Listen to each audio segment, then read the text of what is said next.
Welcome back, friend. Now we are going to move up to the individual aspect of the mind. We're going to go from the 6124, we're going to do this video, and then we're going to move down to the 4323. So the mind is really truly built to be our connection to the frequency field. It is not designed to make decisions. It brings complete chaos and destruction into our lives when we allow that to happen. And when the mind can be a beautiful, beautiful decoder, we can become so aware of our movement in space. So this is the design of the thinker. So as we walk through here, I think you're going to find that there is a lot of information here, and just absorb it as you can. And you have these videos forever, so you can then come back and can look at these.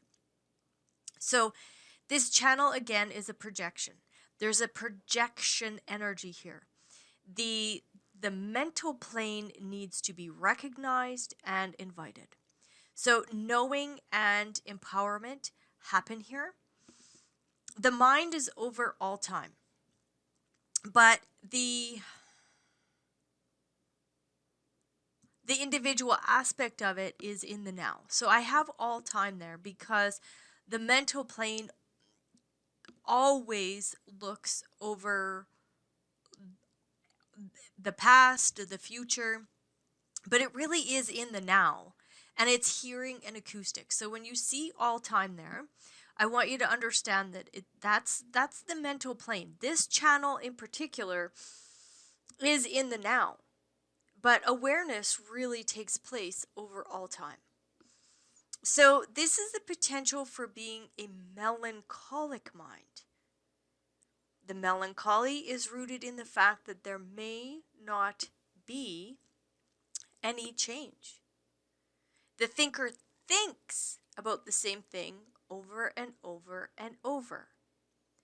The pulse is waiting for the mutation of knowing to take place. So we know this throughout all of the individual aspects, that the melancholy that's within every individual channel, every individual gate, that melancholy doesn't know until it knows. And that melancholy allows us to be creative, drop into our creative muse, but what most likely is going to happen with most people with individual activity is that they beat themselves up for it.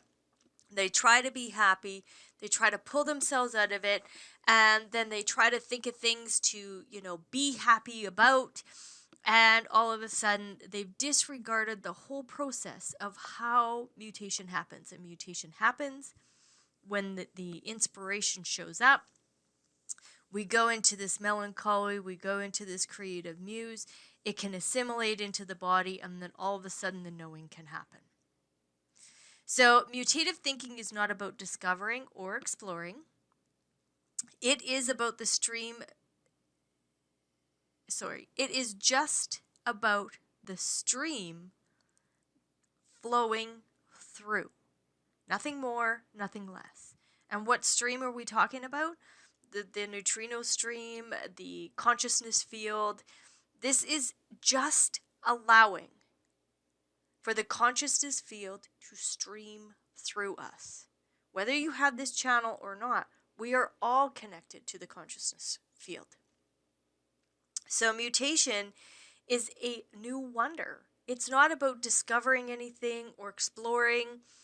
This isn't, looking into the past to discover the why. This isn't looking into the future to try to predict. This is just standing in your own body and letting the flow of the consciousness field be absorbed and recognized, and the awareness to drop in. Mutation is what breaks us out of the old abstract cycle or shatters the pattern. The thinking in this channel is not an active state. Only in those extraordinary moments of mutation where knowing takes place, out of that process, and something emerges that can have mutative impact on the mental direction of humanity. There can be a sudden knowing. You are just going about your day and the mutation drops in. That's what mutation is. There is literally a gap in the thinking process. And through this gap comes change. This is mutation. So,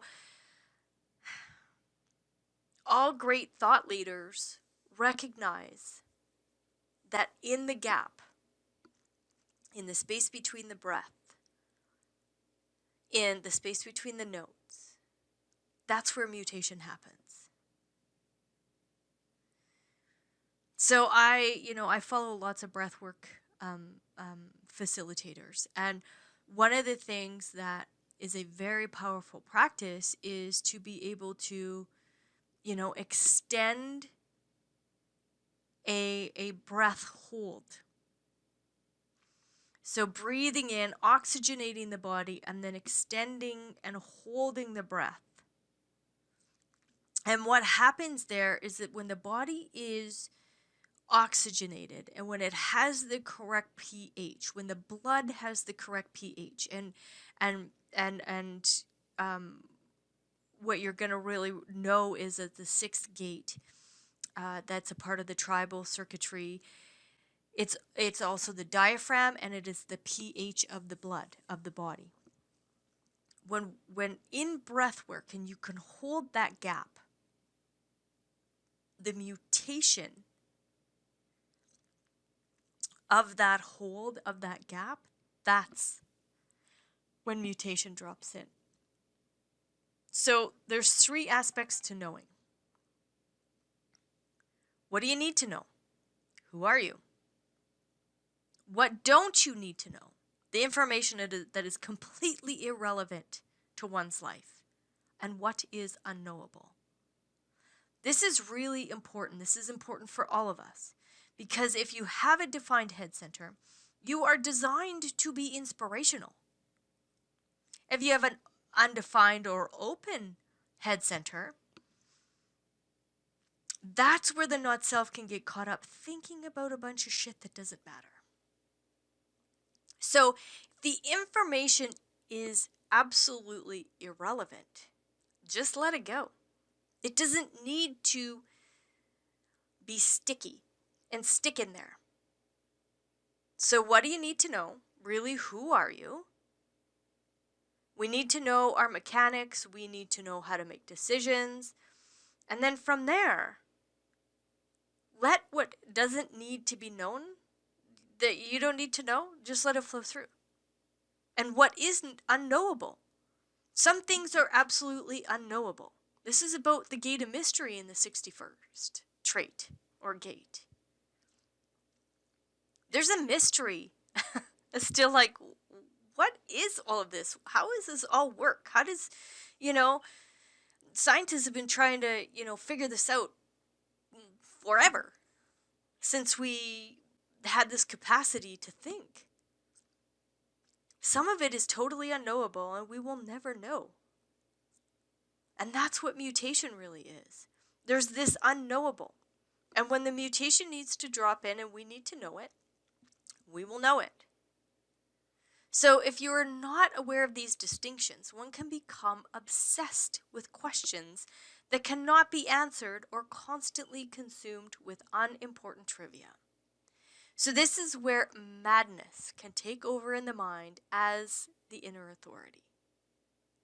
The thinker learns that there is nothing to discover. There's nothing to discover.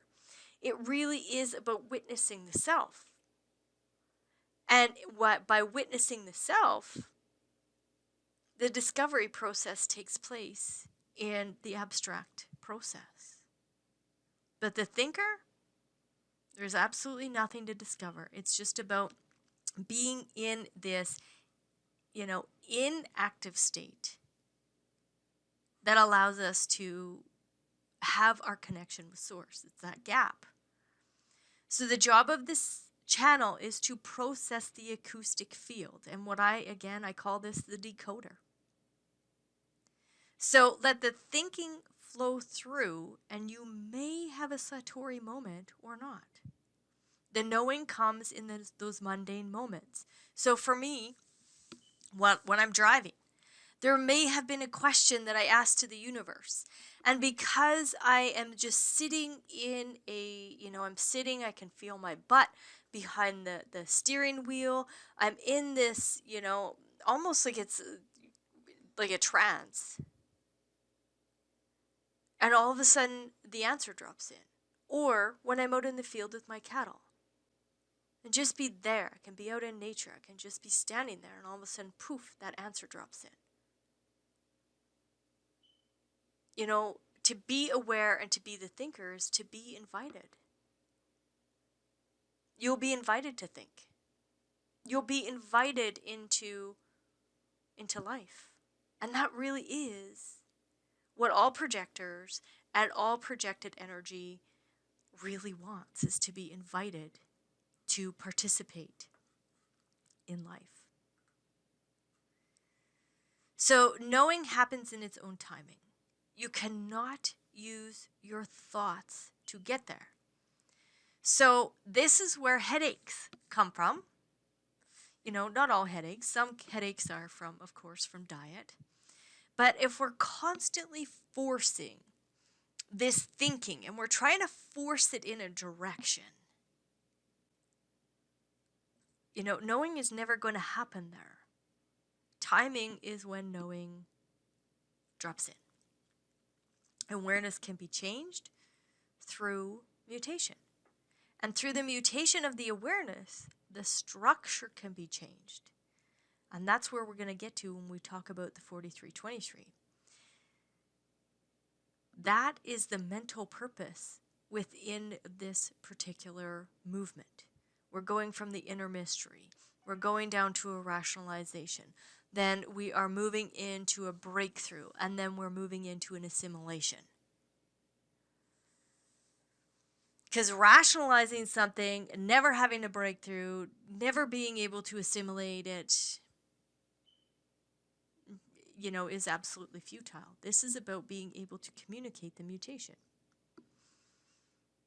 Sometimes, again, if this is not defined to the throat, can be there's going to be a particular time when you collaborate or co-create with others, and all of a sudden the assimilation process can take place.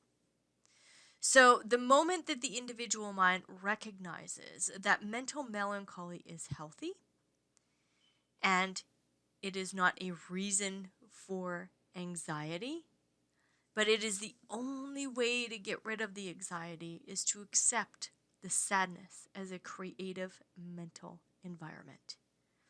These people are profound thinkers, and because the knowing is not there until it is there, they get stuck in their heads trying to know. This leads to tremendous manic depressive, psychotic depressives, and the most depressed mental beings. We do not run our thinking. Our thinking absolutely runs us. And it comes pouring through. So if the ego gets attached to this process and the ego says, this is my thinking, and through my thinking, I will be able to attain this or that, we will go mad. The 6124 is not a manifesting channel that says, I am going to think now, or a generated channel that says, I am going to think when I'm asked. It is projected. We are being invited into the process of life. Invitations do not come from another person, but rather through the other person. This is the invitation to engage with life. Here is the engaged mentality. So we are engaging. We are being invited into dropping into the perfection of our mind and, coming to those Satori moments when it is correct. So this channel is not about trying to use one's thoughts to get anything or anywhere. It is just to recognize that knowing happens in its own timing. This is the invitation by life to think. This invitation that the knowing is just going to pass through you as a conduit. Most people try to attach a reason to their mental process, just like they try to attach reasons to the melancholy. I'm up because blah, blah, blah, or I'm down because blah, blah, blah.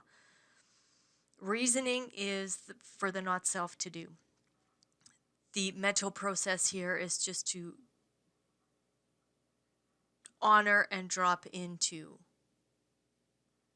your own mental process. So when you enjoy your thinking process without trying to be in control of it, then knowing comes with beauty. If you're trying to control it, there's an absolute vulnerability here to mental dis-ease. And again, disclaimer, I'm not a doctor. Human design doesn't, proclaim to be a doctor. But watch it, pay attention to it. So in the 61st gate, this gate of mystery, this inner truth, I bring in the hexagram here again because the hexagram shows us that inside of, inside the yang, there is this beautiful inner yin. This yin that allows us to drop into the beauty and perfection of the feminine aspect of who we are. So what I want you to know is that Pluto moves in and out of this hexagram from October 29th, 2019 until November 10th, 2022. That's a long time for inner truth to, kind of be, for me, I look at this as like somebody's, kind of washing the hexagram, right? Pluto takes, 200 and some odd days or 200 some odd years, to go through the whole cycle of the mandala.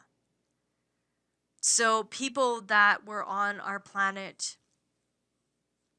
100 years ago, they've never actually experienced this. They would have never had any idea about this. You and I are in this profound time. Right now, it's the year 2020, and you and I get to drop into our own inner truth. Pluto's saying, listen, the truth and transformation here comes from inner truth. So the pressure to resolve the individual mystery. Here to accept that some things are just unknowable. If you think you can discover the meaning of life, or their, large life questions, this can lead to madness. Converts inner mystery into knowing in the mutation. And it happens. You don't have to push it, you don't have to do any of it. The inner truth drops in. So this is not a visual process, again, this is acoustic.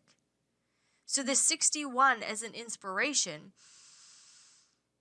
is not the visions passing through the mind, but the static noise inside that mind that keeps the mind occupied. Again, we're going to drop into this, and I'm going to do it again when we talk about the 24. The law of the knower. To know what is knowable and of value, to know what is knowable and absolutely unnecessary. For example, you do not need to know how a jet plane works to get by in life. And to know what is unknowable. This must be left alone or you will go mad. As we look at this hexagram, again, the yang propaganda, the masculine propaganda that we must get through in order to have the yin essence.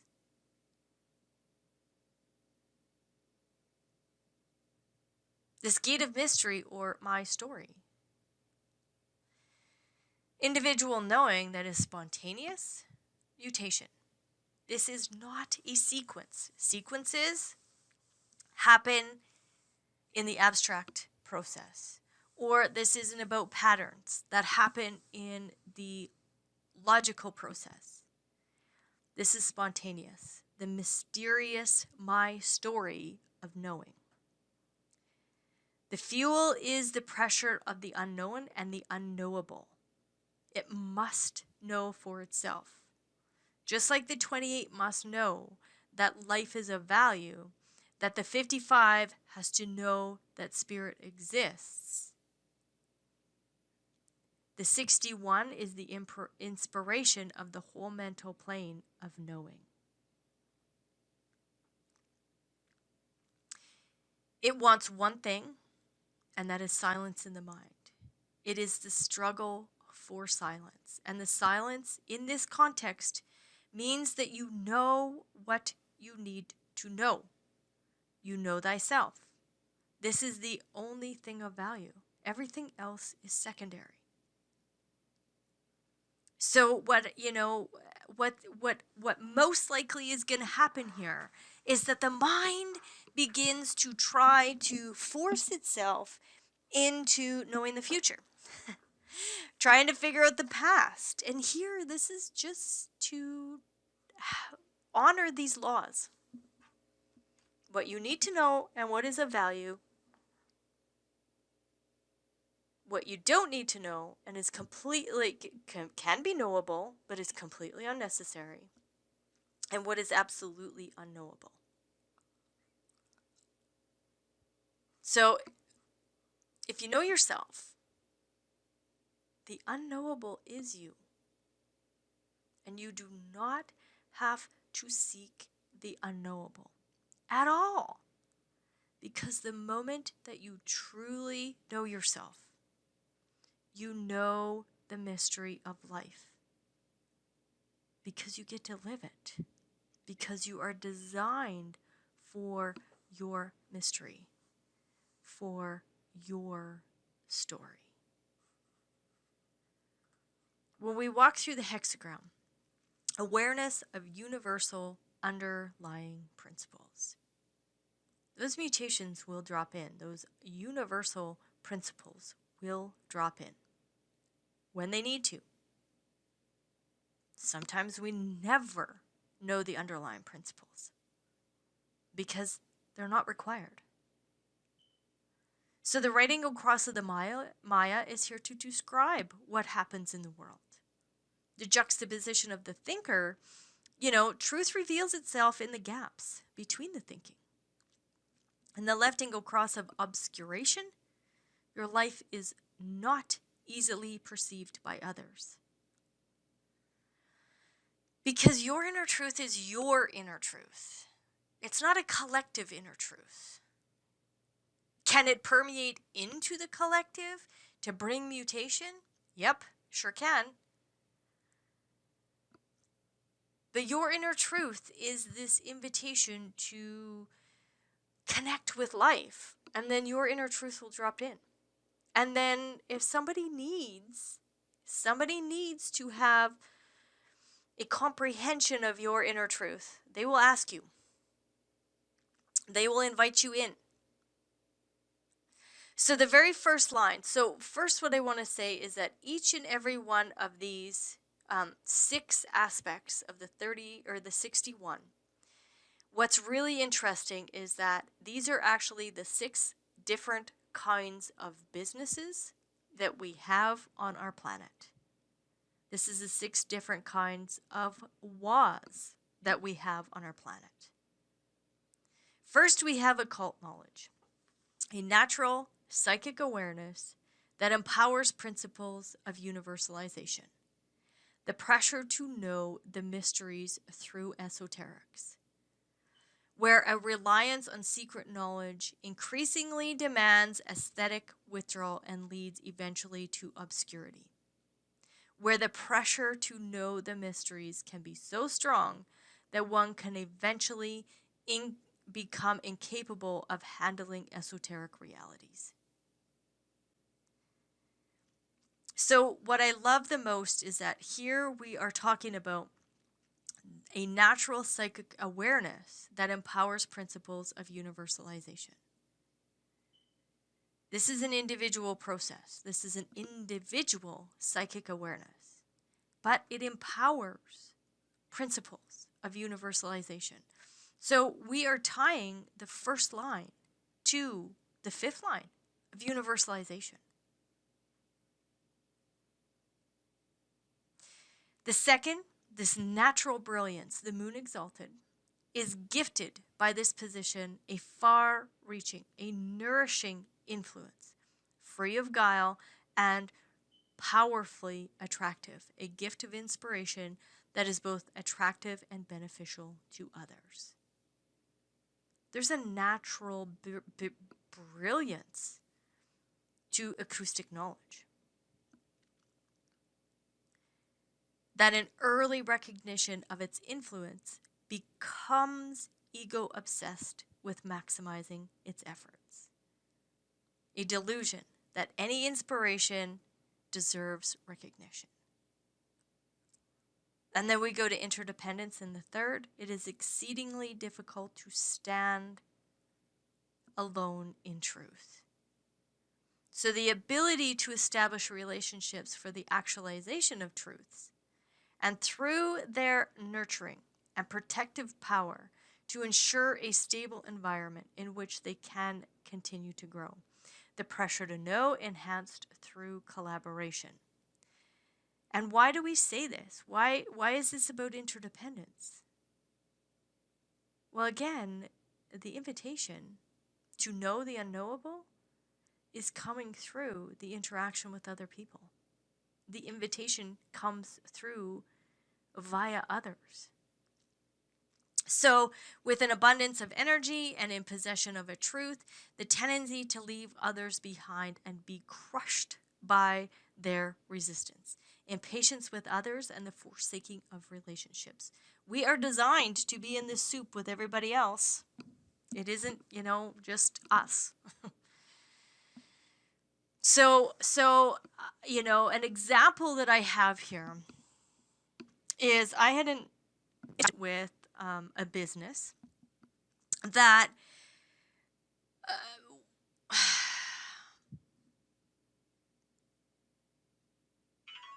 that indicated that they were, a very esoteric business, that they were spiritual, and yet their integrity level was very low. So my interaction with them came to a place where there was an action that they took that at the moment, what happened was that my mind asked a question. So here's what took place is I was doing a workshop, and the owners of the business, unbeknownst to me, recorded the workshop so that they could use what I was speaking about to then take and sell my my presentation, utilize that information so that they could use it in their coaching practice, which that, this isn't, human design isn't mine, but there was no conversation about it. So there was a phone left on, plugged in and left on the desk inside that workshop. And my mind looked at that phone. It was turned upside down. My mind looked at that phone and it asked the question, I wonder whose phone this is and why it is here. And I just, I did my workshop. I motored on. It wasn't even really I never thought about it again. It wasn't something that I even thought about. So in the interaction with the other, the truth of the matter came out like a week and a half, 2 weeks, maybe even longer. I was driving to town to go get the mail. And on my way home, all of a sudden I heard they recorded your presentation to use in their coaching. Oh, okay. So and something that's really interesting is that I had to pay to be in every single one of their weekends. I paid to be inside of their workshops. I put out resources, which is fine because I have the 14th trait, which we discussed. I have that in my design. So I'm designed to use my resources. And in that, one of their mottos for their business is, they rise up based off of them supporting others and rising others. Well, there was no reciprocation of support. Ever. They wanted free information, is what they wanted. That's why I was invited in. So that's fine. I do, YouTube videos and I do these things and I supported them greatly. They were, they were talking to my community. And when I came back home, I emailed them. And I just said, did you record my workshop? And they came back very, very, very defensive. So I knew in that moment that the truth of the matter dropped in. It dropped in. The mutation came. And what the mutation brought for me in this interdependence, in this interaction with others, in this collaboration, was a deep understanding of integrity. That had they said to me, we would like to record the workshop so that, we can have the information. I'm all good with that for their own personal use. But I know other people that were in their coaching program and they actually took my information and utilized it in their coaching.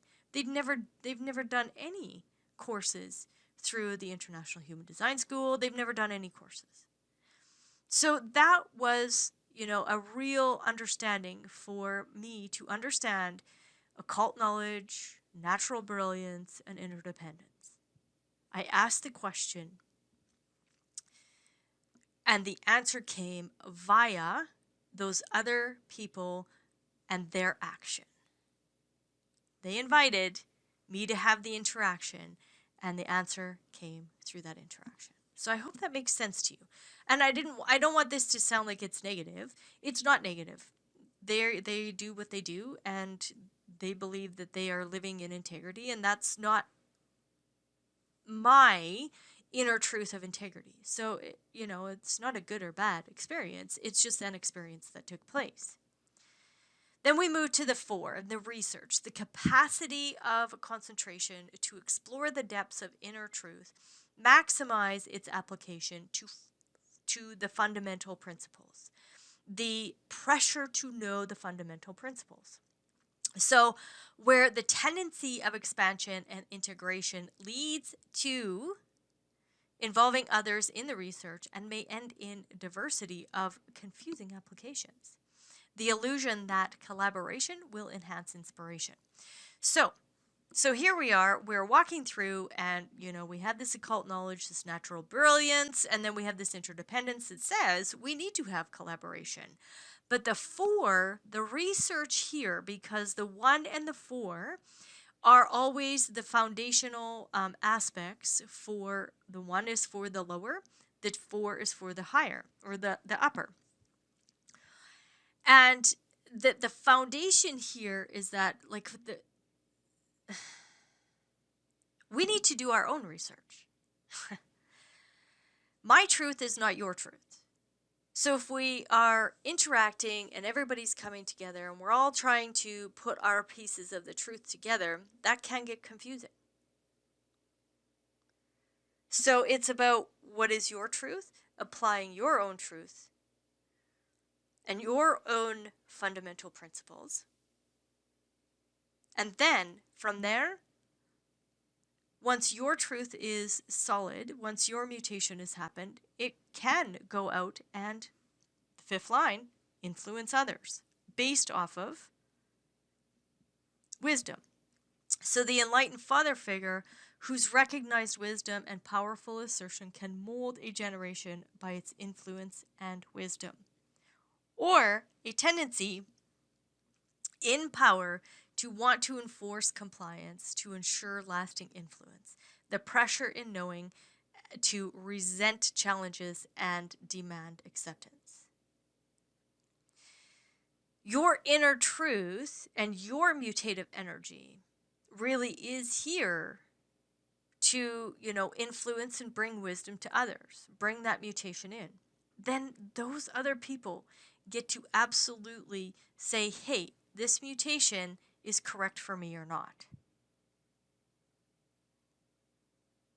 And then the appeal, the profound attunement to the collectivity that can lure the public to a truth. Inspiration that can bring clarity to the collective process. So a reliance on shop-worn cliches and slogans that may be new on their level of energy, but inevitably fall on deaf ears. The delusion that inspiration can bring clarity to the collective. So again, the sixth line is, it's the role model. Inspiration that can bring clarity to the collective.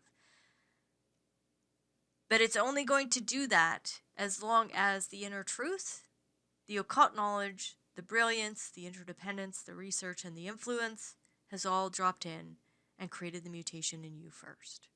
So enjoy the melancholy, enjoy the mental melancholy. Don't try to reason it away.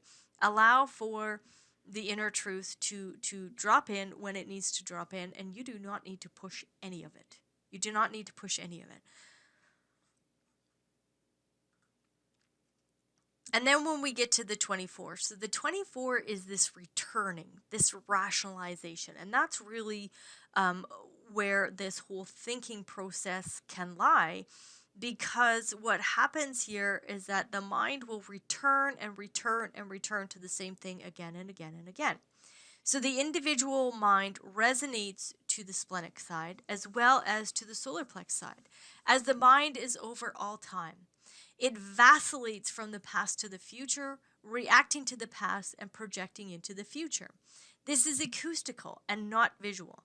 The process of the hearing aspect. So the 57 hears in the now, we've talked about that. The 22 hears in a wave. So that wave, there's no truth in the now. So we remember parts of it, and parts of it we don't remember, and we remember it in waves. So this is to know who I am, and it is to make it rational. Like really, that's what design really does. Is it makes the mechanics absolutely rational. So to know what you can know, to know what you can know, but is it important for you to know, and to know what is unknowable? Again, if you cannot distinguish between these three, you will never find silence. When you resolve it, you get silence. And this is the deepest desire of the individual mind. So the real task is whether to struggle for the knowing or not. Can it be known, and should you struggle for that knowing? Some things are designed to be unknowable. So the fear of this gate is the anxiety over their ignorance. The awareness potential is the relentlessness of the unresolved thinking. You can go back again and again because you can't resolve it. And until you can resolve it, you will never have silence. And really, what are you resolving? You're resolving. What can you know? What can you know, but it isn't important to you? Like, all the mechanics of a of a jetliner. I can know that. I can totally know that. But is it important to me? Nope. I just want to buy my ticket and have the pilot fly me wherever I need to and make sure that, and hope that the mechanical people have, done what they need to do. And to know what is unknowable. Like, I have absolutely zero idea. I do not know. How are we all created? What is this all about? I don't know. I have no idea. And I could come to the resolution of that and say, it's okay. I don't need to put mental pressure on myself to, come to a rationalization as to, like, what is happening here. I have no idea. Is there tons of speculation? Yep. I speculate. I speculate and say, well, we're here to expand the consciousness field. How do I know that? I have absolutely no idea. We're living in this simulation. Do I know that? I have absolutely no idea. And there's no pressure to know it because I don't know and I can't know. If we were designed to know, we would know. And if, that knowing's coming 10 years from now, great. But it may never come. So you have to resolve whether it is knowable, whether it is worth knowing, and if it is worth the struggle or it is just unknowable. For me, I knew that I could know human design. I could know it. Was it important? Yeah, it was so important to me. Because I could just sense the perfection of this science. So, to know what I can know, I knew that I could know it, and I knew that it was worth the struggle. I'm working on 8 years of being so immersed in this information that literally I have pretty much, I have dedicated hours and hours and hours to this process so that I could be here for you today. Was it worth it? Friggin' rights it was. So the moment that knowing is legitimate, mutation is possible to be what you know. Get that? Read that. Mutation is possible to be what you know. I now am in a space that 7 years ago, I remember this like it was yesterday when this information bumped into me. And I ordered the book. And I looked at it and I'm like, oh my God. It was like opening a physics book in high school where it was like, ooh, this is so yummy.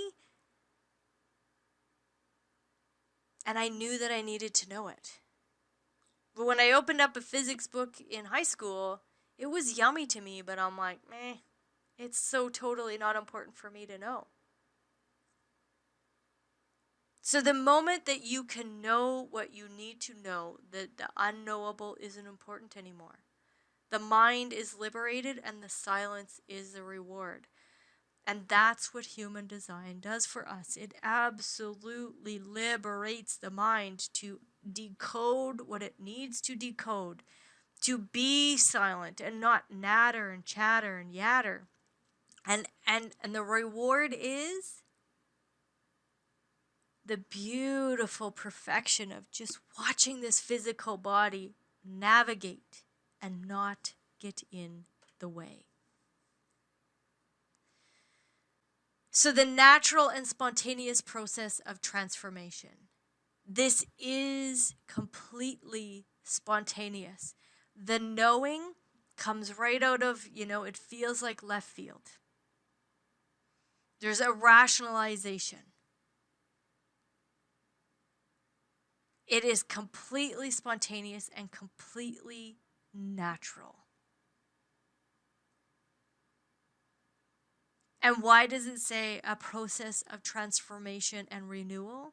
Because every time the mutation drops in, it's coming into this old energy and transforming it and renewing it.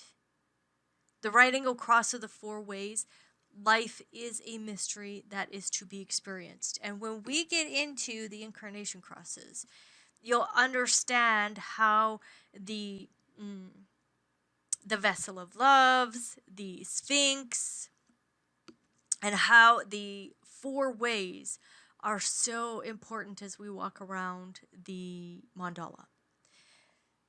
The juxtaposition of rationalization. This is about returning to your own truth. This isn't about chewing on something that doesn't matter. This isn't about chewing on something that you'll never ever know. This is about returning to your own truth. The the left angle cross of incarnation, life is to be lived through one's own truth, period. So the first line, the sin of omission, transformation that requires retrogressive periods before renewal can take place. The will to triumph, and in this case, the faith that the end justifies the means. Inspiration that demands a reassessment of past thinking before a rational concept can be established.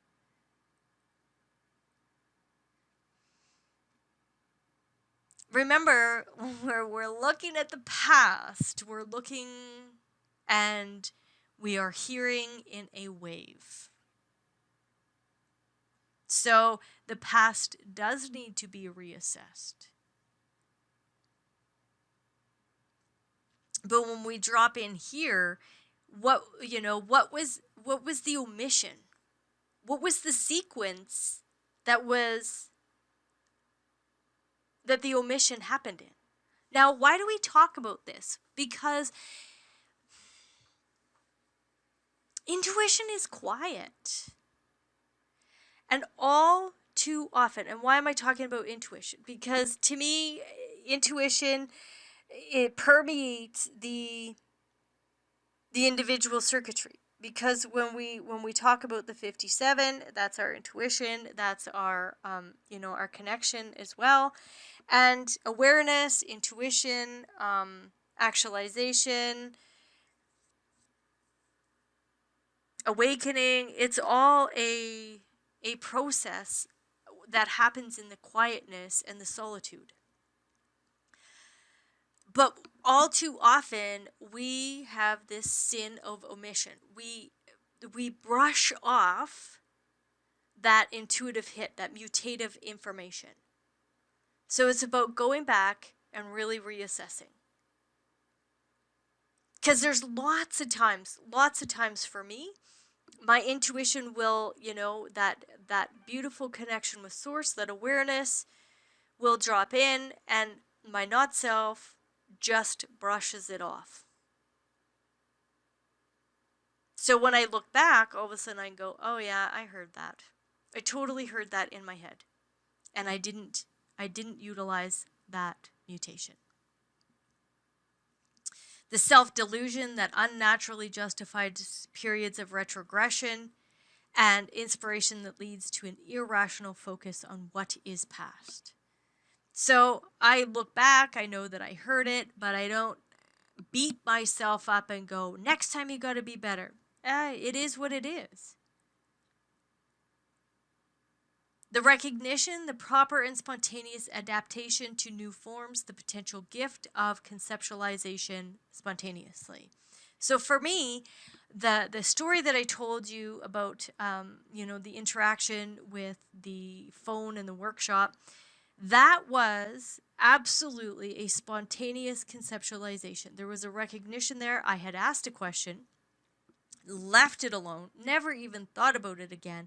And when the answer dropped in, it was like, oh, there it is. That's spontaneous conceptualization. Period. I could hear it. I could listen to it because I wasn't in my head. I was just driving down the road. Now, I'm not saying that you should just be, in complete, in a completely meditative state your whole life.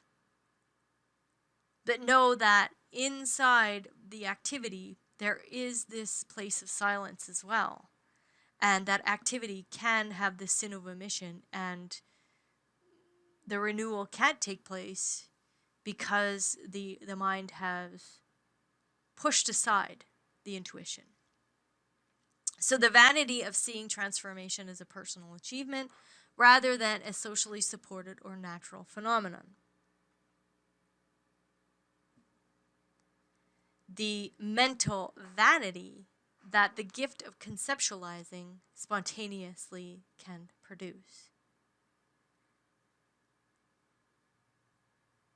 The 3, the addict, the powerful attractive of retrogressive forms. Regressive, not retrogressive, regressive forms.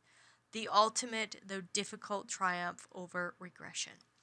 The difficult but possible task of overcoming irrationality.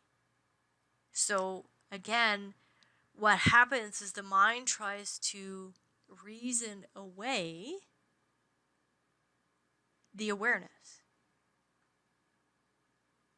Like instantaneously, my mind wanted to like do all kinds of things when that awareness dropped in. It wanted to reason. And the thing here with the addict is that the 24 will continuously return and return and return and return to something, trying to figure it out. But what this is saying is that there is, this is difficult, but it's possible to overcome all of that, reasoning. So addiction and retrogression legitimized by success. Irrationality maintained and legitimized by success. Because, that the mental plane is an interesting place.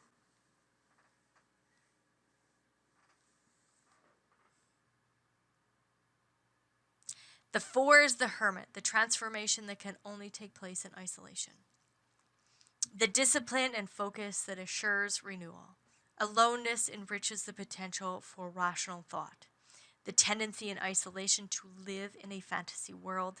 Aloneness encourages the potential of illusion or delusion.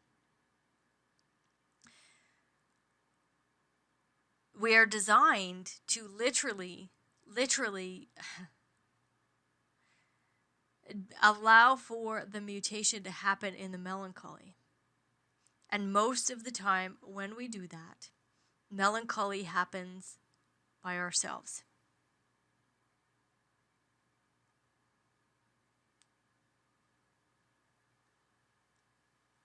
So aloneness enriches the potential for rational thought.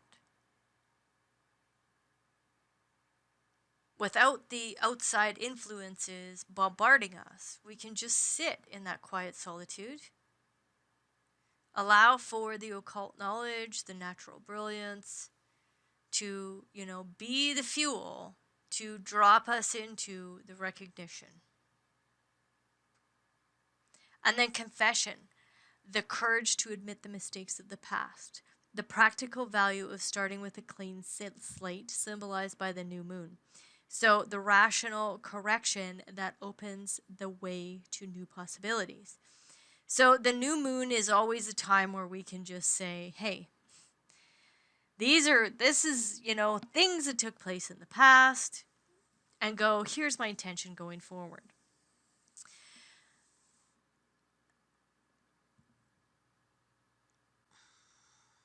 The new possibility here is that, hey, I have an intention of doing it better, to being better, to, not allowing my mind to make decisions. There's an intention that can be set there. Wipe the slate clean. We're not perfect beings.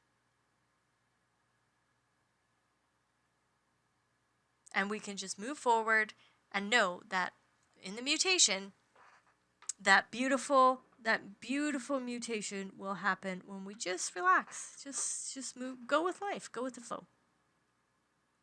The tendency to try to minimize past mistakes through rationalization, turning confession into justification.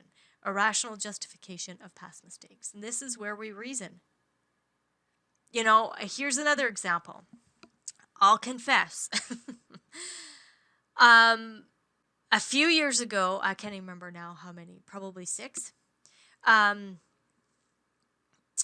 had an older dog, and maybe it was 5. His back legs were not what they were when he was a puppy. So we're on a cattle ranch. He is a very, very large dog. He was a Great Pyrenees, and we were across the road at the pasture. And to get into the pasture, there's a set of gates. And he was way behind me. And at the moment, my mind was saying, here's what my mind was saying. You got to get home. There was pressure there. I had all these things to do. I had supper. I had this. I had that. I had this. I had that. And I felt a time pressure. So what I did is I loosely closed the gate. Loosely. So that the dog could still get through the gate, but the cattle couldn't. And then made supper, did all this stuff. And my intuition, in amongst all the noise, said, you have got to go and lock that gate. And I poo-pooed it. Thought, the cows will never come up by the gate anyways. They'll be fine. Well, lo and behold, at midnight, the bulls started really making a lot of noise. Things started like they were sounded like they were getting a little closer to the house. I'm laying in bed and I'm like, OMG. They had pushed through because they like to rub on fences. Because there's a chain there, so they like to just rub on the chains. They pushed through, they opened up the chains, and there I have 100 animals coming towards our home. Some of them went over to the neighbors. It's midnight. It's dark. OMG. So my husband, myself, and at the time I had our godson was here. We, put on our clothes, and here's my massive mistake because I didn't listen to my intuition. And I admitted it. I was disappointed in myself, but it took place. So the new moon comes along, So when I make mistakes as a 1-3, when I don't listen to my intuition, normally it's a big oops. Because, in that situation, the cattle actually did some damage to my neighbor's property, which then had to be repaired. And, we weren't able to go to sleep when we wanted to. It was stressful on the cattle. It was dark. We're moving them. So, things like that take place. But it's to go, okay, that happened. I cannot go back and change the past. I cannot have this delusion that I can do that. I can just go forward.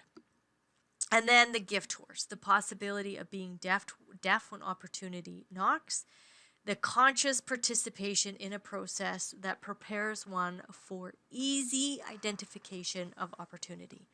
Identification and focus that with the rational thought process. The innate suspicion which leads inevitably to lost opportunities, often irrational suspicion that distorts the focus and can lead to missed opportunities. The potential here is that the mutation and the mutation that is coming for our own direction, the mutation that is coming for, clarity of purpose, the mutation may not be heard. So we always look at the 6th line and we think, oh, these glory people that are standing on the roof, looking out at the horizon, these gloryful people that, allow us to move forward into the future. And here we have this, the possibility of being deaf when opportunity knocks. Not always, as they say, looking the gift horse in the mouth. Identification of focus with rational thought process. Sometimes we can hear it and sometimes we can't. Sometimes we can, move ourselves to those opportunities and sometimes we cannot. And it's not good or bad. It is just what it is. The only thing that makes mutation worthwhile is knowing, absolutely knowing, will this mutation lead to a new direction or not? Because as individuals, that's what we're doing. We're going into a new direction. We're able to, romance and bring the poetry and the art to this movement forward. And is the movement forward, and is the direction correct? Sometimes we are going to be deaf to those opportunities. And again, the confession that happens as well. That sometimes we have the knowing and the mutation is not always positive.